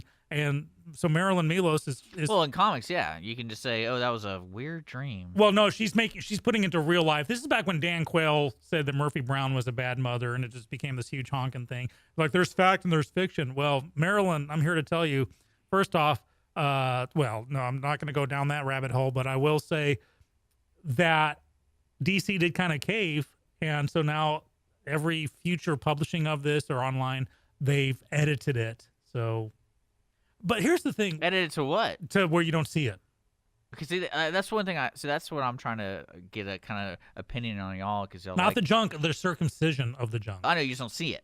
So like, because when you take a piece of work and you want to change it, like change something drastic, and kind of some plays are written for themes alone. Like, this is why we wrote these characters, because they contribute to the overall theme. And then some characters you can be like, it doesn't matter what color they are, what race they are, what gender they are, what haircut they have. It's who they are. You can do whatever you want. Right. But what's interesting to me about this is, comics have a reputation of doing 10 different variations of that. So what is do you think people would literally just look for something to complain about? Because to me, it's a smart thing to do for DC, just to hide it. And I'm glad they did that, just because who cares about this focus? Yeah. It's talk about the comic book, not because we show Batman's junk. But if I need to read in the context, see the comic, because it may be integral to the plot. We've joked about it before, but I was in he could be feature Jewish. film. The Well, that's what I'm Waynes could be saying. Bruce Jewish. Wayne could be Jewish. That could have been the artist's way of saying, this opens up a whole new thing. Because what is Batman's religion? We don't know. It's never come a thing. Maybe he wanted to make a statement on Well, that. especially with the openness of what you can do as a writer with comics. So, like, if I got a hold of Batman, the IP, I'd be like, I'm going to give this really cool look into it. And this is what I choose to do. And then people get mad at you because it's not Batman anymore. But I don't really think you can argue that, because it's your point of view of what Well, yeah, but you don't want to mess with canon. You have to remember the fan Wait. base. There was a Batman movie Well, that like they were you gotta planning have on them doing. dead, right? You gotta have the parents dead. Yeah, you have to have that. But I could write one that they don't die and they get kidnapped and they come back. It's 27-ish. that would be fan fiction because you'd be jacking with. Really? It would There's be like are there that kind of rules? Yeah, there'd be like a musical version of the X-Files. You create That a could work, universe. though. Nope, it wouldn't. We've already talked about No, this. musical version of Buffy, absolutely. Musical version of Scrubs, absolutely. There's a whole X-Files, there's no. X-Files episodes where they change bodies. Mm-hmm. Why would it not work for a musical X-Files? Yeah, why wouldn't it I'm curious. work? I'm not trying Because when you create a universe, and I call it the Warp 10 factor. Okay. That's established in Star Trek lore. You cannot break Warp 10. You cannot do it, period, end of subject. So what did Star Trek Voyager do? They had an episode where they break Warp 10. And it was the worst episode in the universe. And the fans just basically said, whoever wrote that. Why couldn't you should break Warp 10? Because you're literally everywhere all at once at the same time. Okay, so that's been, I don't know what Warp 10 means. It's you can get like a Warp 9.99995, but it's like literally. But like, when you hit Warp 10. It's literally surpassing the speed of light, as it were. Okay. And it's physically impossible by that universe. So with the universes created with the X-Files, or Lost. Take Lost as another example. But I would say X-Files, to me, there's Monster of the Week episodes. Mm-hmm. And there's mythology So, episodes. There's that, but then it's like with Monster of the Week, some of them are very hokey. There's hokey, but it still falls within the universe. Now, let's compare X-Files to Fringe. Well, remember that one episode where that guy, I don't know what it's called, but like where he causes a bunch of accidents and they think he's killing people, but it's like he's just prone to start the chain reaction that ends in people like getting their head chopped off. Right. And he just like, oh man. And like to me, if you have the creative insight to do something like that for Monster of the Week, you could definitely have some stupid alien artifact that makes you sing. Like you could.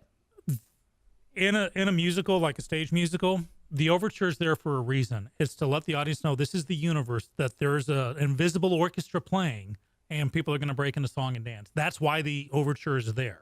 Yeah. And most musicals start off within the first 30 seconds with a song. And that's the universe you're allowed to accept. That, okay, I'm going to be walking down the street and start singing and dancing, and total strangers are going to know the dance steps and dance with me because this is the universe.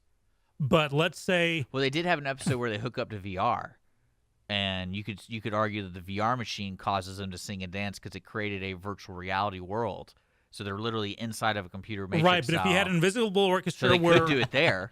Well, you could, and that's the whole point. You could have Mulder and Scully. I'm telling you, you can do a musical of the X-Files. Maybe not on Broadway, but you could do it in an episode. That's why, if you never saw Fringe is like almost a sequel series. The same basic premise. This federal task force looking at the Fringe. It starts off with Fringe science, and it starts off with Monsters of the Week, but then it becomes alternate realities, parallel Earth, and they have an episode where one of the main characters gets so hopped up on LSD that he has a Monty Python that Terry Gilliam actually animated.